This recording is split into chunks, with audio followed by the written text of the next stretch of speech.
Hello दोस्तों, आज आप लोगों का स्वागत है हमारे यूट्यूब चैनल नॉलेज एरिया में। आज का हमारी टॉपिक है विल और शैल का प्रयोग कैसे करते हैं।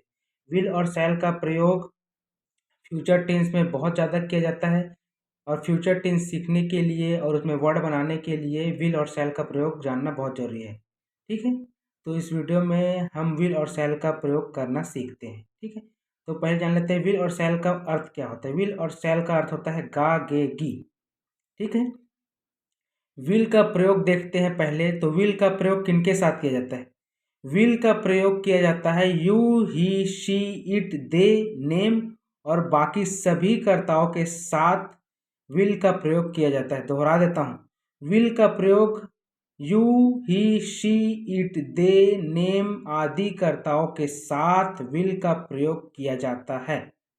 ठीक है, लेकिन इसमें एक बाध्यता है कि सिर्फ आई और वी को छोड़कर, ठीक है, सिर्फ आई और वी को छोड़कर बाकी सभी कर्ताओं के साथ विल का प्रयोग किया जाता है।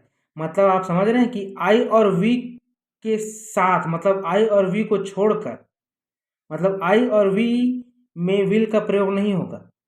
मतलब आई और वी को छोड़कर बाकी सभी कर्ताओं के साथ विल का प्रयोग होगा। ठीक है, विल का प्रयोग you she hit they name आदि कर्ताओं के साथ होगा, लेकिन सिर्फ आई और वी को छोड़कर। आई और वी का प्रयोग विल के साथ नहीं होगा। ठीक है, ये फैक्ट है। तो इसका एग्जाम्पल देख लेते हैं पहले। ही शी विल गो। ठीक है, she will go, she will go वह जाएगी। दूसरा एग्जाम्पल है हम लोग का दे विल गो, वे जाएगा। ठीक है, वे जाएगा या वे जाएगी। ठीक है, फिर यूज ऑफ विल, शॉर्टकट में बहुत ही आसान तरीके से विल का प्रयोग देख लेते हैं। यूज ऑफ विल, विल का प्रयोग आई और वी को छोड़कर सभी कर्ताओं के साथ किया जाता है। ठीक है, विल का प्रयोग आई और वी को छोड़कर सभी कर्ताओं के साथ किया जाता है। एक बार और दोहरा देता हूं आपके लिए। यूज ऑफ विल, आई और वी को छोड़कर सभी कर्ताओं के साथ विल का प्रयोग किया जाता है। ठीक है, आई और वी को छोड़कर सभी कर्ताओं के साथ, सभी कर्ताओं के साथ, सभी कर्ताओं के साथ विल का प्रयोग किया जाता है। विल का प्रयोग किनके साथ किया जाता है। He she it you they name और बाकी सब के साथ विल का प्रयोग किया जाता है, सिर्फ आई और वी को छोड़कर। ठीक है, he she it you they name और आदि के साथ विल का प्रयोग किया जाता है, सिर्फ आई और वी को छोड़कर। ठीक है, अब शैल का प्रयोग देखते हैं।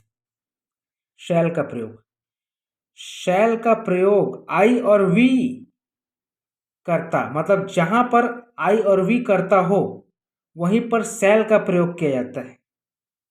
ठीक है, शैल का प्रयोग जहां पर आई और वी करता हो वहां पर शैल का प्रयोग किया जाता है।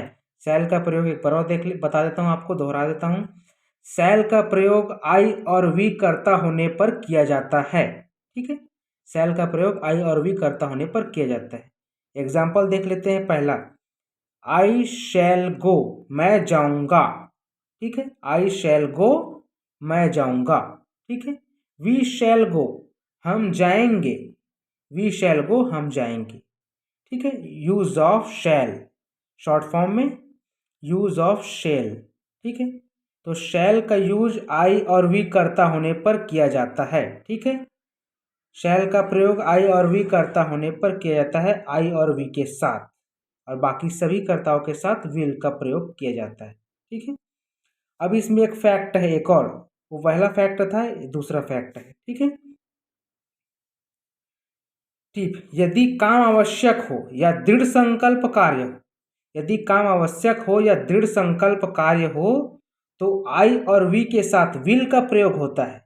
यदि काम आवश्यक हो या दृढ़ संकल्प कार्य हो तो आई और वी के साथ विल का प्रयोग होता है, एवं बाकी सब ही शी इट दे नेम और आदि के साथ, बाकी समस्त कर्ताओं के साथ शैल का प्रयोग होता है। लेकिन कंडीशन यह है कि काम आवश्यक होना चाहिए और दृढ़ संकल्पी कार्य होना चाहिए। ठीक है, दृढ़ संकल्पी कार्य होना चाहिए और काम आवश्यक होना चाहिए, तभी आई और वी के साथ विल का प्रयोग होगा और ही शी इट और बाकी सभी कर्ताओं के साथ शैल का प्रयोग होगा। इसका एग्जाम्पल देख लेते हैं हम लोग। पहला एग्जाम्पल है आई विल रीड, मैं अवश्य पढ़ूंगा। आई विल रीड, यहाँ पर संकल्प की बात की जा रही है कि मैं अवश्य पढ़ूंगा, इसलिए यहाँ पर विल, आई के साथ विल का प्रयोग किया गया। ठीक है। इसी प्रकार दूसरा है यू शैल गो, तुम अवश्य जाओगे, मतलब तुम अवश्य जाओगे, मतलब निश्चित है, यही दृढ़ संकल्प कार्य है, इसलिए तुम अवश्य जाओगे, इसलिए यू के साथ शैल का प्रयोग किया गया है। ठीक है। आशा करता हूँ आप लोगों को विल और शैल का प्रयोग समझ में आ गया होगा। इसी प्रकार और नॉलेजफुल वीडियो जानने के लिए हमारे यूट्यूब चैनल नॉलेज को सब्सक्राइब कीजिए और इस वीडियो को लाइक कीजिए, शेयर कीजिए। Thank you.